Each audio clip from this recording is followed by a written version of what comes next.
उसका हिंदी में अनुवाद बताएं तो। देखिए, जो है हम आपको एक कथा सुनाते हैं श्री रामचरितमानस का। भगवान राम से अगर कोई प्रेम तो सब करते हैं, लेकिन कोई सबसे ज्यादा प्रेम करने वाला है तो वो माता कैकेयी है। लोग तो समझ नहीं पाते हैं, कहते हैं कि वो तो वन में भेज दी थी, वो कैसे प्रेम करती हैं। तो वही सबसे ज्यादा प्रेम करती है। वो वन में भेजी थी तो भगवान राम को दिए हुए वचन को पूरा करने के लिए वो वन में भेजी थी। वही सबसे ज्यादा प्रेम करने वाली। सभी लोग, सभी माताएं अपने बच्चे को दूध भात खिलाती हैं बड़े प्रेम से। वैसे ही एक बार माता कैकेयी भी भगवान राम को अपने गोद में बैठा करके और दूध भात खिला रही थी। भगवान राम 1 गिलास खाए, 2 गिलास खाए, 3 गिलास खाए, चौथे में हाथ पकड़ लिए। बोले, माँ, आपने कभी हमसे ये नहीं पूछा कि राम तुमको कुछ चाहिए? तो माता कैकेयी बोली कि अरे पुत्र, अरे राम, तुमको कुछ चाहिए तो जल्दी बोलो, क्या चाहिए? तुमको कुछ चाहिए, जल्दी बोलो। तुम्हें मांगने में देरी हो सकती है, मुझे देने में देरी नहीं हो सकती। भगवान राम बोले, माँ, पहले मेरी कसम खाओ कि जो मैं मांगूंगा वो दोगी। माता कैकेयी बोली, हाँ राम, मैं तेरा कसम खाती हूँ, जो तुम मांगोगे वो हम देंगे तुमको। मांगो, क्या चाहिए? भगवान राम बोले, माँ, लेकिन जो मैं मांगने जा रहा हूँ अगर वो आप दे दोगी तो संसार में कोई भी आपका नाम, अपने बच्ची का नाम नहीं रखेगा। तो कैकेयी माता बोली, मुझे मंजूर है राम, बताओ ना क्या चाहिए। मेरा नाम, अपनी बेटी का नाम कोई न रखे, ये मुझे मंजूर है। मेरा राम प्रसन्न रहे, इससे बढ़कर मेरे लिए और क्या हो सकता है। भगवान राम बोले, माँ, लेकिन जो मैं मांगने जा रहा हूँ अगर आप दे देंगी तो संसार में आपका अपजस होगा। माता कैकेयी बोली, मुझे जस मिले, मेरा राम प्रसन्न न रहे तो वो जस मुझे नहीं चाहिए, मुझे अपजस मंजूर है। भगवान राम के आंखों में आंसू आ गए। बोले, माँ, लेकिन जो मैं मांगने जा रहा हूँ वो आप दे देंगी ना, तो कदाचित आपको वैदव्य जीवन भी देखना पड़ सकता है। माता कैकेयी जब ये सुनी मौन हो गई। आप ही बताइए, कोई भी भारतीय स्त्री हो तो उसको ये बात तो खटकती है। मौन हो गई माता कैकेयी।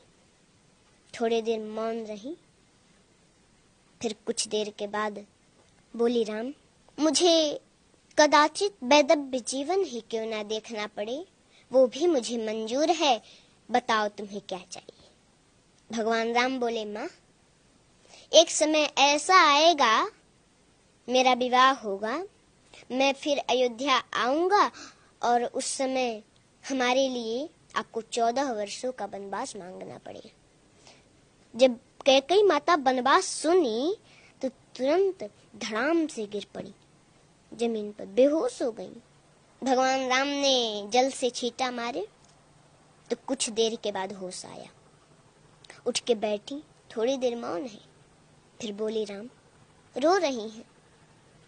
बोली, राम, देखो, मुझे अपजस भी मंजूर है, मेरा नाम, अपनी बेटी का नाम संसार में कोई न रखे, ये भी मंजूर है। कदाचित तो ना देखना पड़े, वो भी मुझे मंजूर है, लेकिन मेरा राम मुझसे दूर रहे, ये मुझे कदाचित मंजूर नहीं है। राम, मैं तुम्हारे बिना 1 मिनट नहीं रह पाती, तुमने 14 वर्ष सोच भी कैसे लिया? राम, ये वरदान वापस ले लो, मैं नहीं दूंगी, मैं नहीं दे सकती है वरदान। भगवान राम बोले, माँ,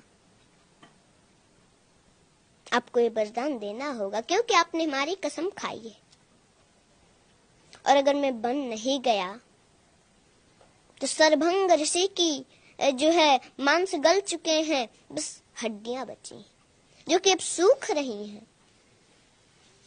माता सेवरी, उनको हमारा दर्शन कैसे होगा माँ? उनको बन जाना पड़ेगा। उस दिन से माता कैकेयी भगवान राम से थोड़ा हट हट के रहने का प्रयास करने लगी कि वो समय आए और मेरे दिल के टुकड़े टुकड़े न हो जाएं और मैं राम को दिया हुआ वचन पूरा न कर सकूं, उसको दिया हुआ वरदान पूरा न कर सकूं तो क्या होगा। थोड़ा हट हट के रहने का प्रयास करने लगी और वो समय आया, वरदान मांगी। पहले तो भगवान राम को सूचना मिला था कि उनका राज्याभिषेक होने वाला है, लेकिन प्रसन्नता मयान गताभिषेकतस्तथा न ममले बनवास दुःखत मुखाम्बुजश्री रघुनंदनस्य मे सदास्तु सा मंजुल मंगल प्रदा। जब भगवान राम को ये सूचना मिली कि उनका राज्याभिषेक होने वाला है तो उनके मुख पर प्रसन्नता नहीं थी, लेकिन पुनः उसके अगले दिन उनको सूचना मिल गई कि 14 वर्षों का वनवास मिल गया, तो उनके मुख पर थोड़ा सा उदासी भी नहीं थी। उस समय तो प्रसन्न हो रहे हैं कि अरे पिताजी ने हमको अयोध्या का राज नहीं, पिता दिनी मोहि कानन राजू, पिताजी ने मुझे अयोध्या का राज नहीं, मुझे तो जंगल का राजा बना दिया। वो तो प्रसन्न हो रहे हैं और उस समय उपदेश देते हैं कि कोई भी परिस्थिति हो उसमें प्रसन्न रहना चाहिए, हंसते रहना चाहिए। कोई प्रसन्नता की बात सुन ली, ज्यादा उसमें प्रसन्न भी नहीं होना चाहिए, और कोई दुख का बात सुन लिया तो उसमें ज्यादा दुखी भी नहीं होना चाहिए। हर परिस्थिति में एक जैसा रहना चाहिए। जी देखिए, पुत्र और माता के बीच का जो प्रेम है वो इन्होंने कितने प्यार से समझाया है। इतना इससे पहले भी कई बार राम कथा सुनी होगी, कई बार आपने मंचों पर सुनी होगी, मैंने भी सुनी है, टीवी में देखा है, कई बार मम्मी के साथ सत्संग जाना हुआ है, लेकिन इतना प्यार से आज तक कभी नहीं सुनी हूँ। इतने मधुर आवाज में कहाँ पे ठहराव देना है, कहाँ पर पिच गिराना है कि आप उस वाक्य से जुड़ पाए, कहाँ पर पिच उठाकर हाई बोलना है, ये एक कला है।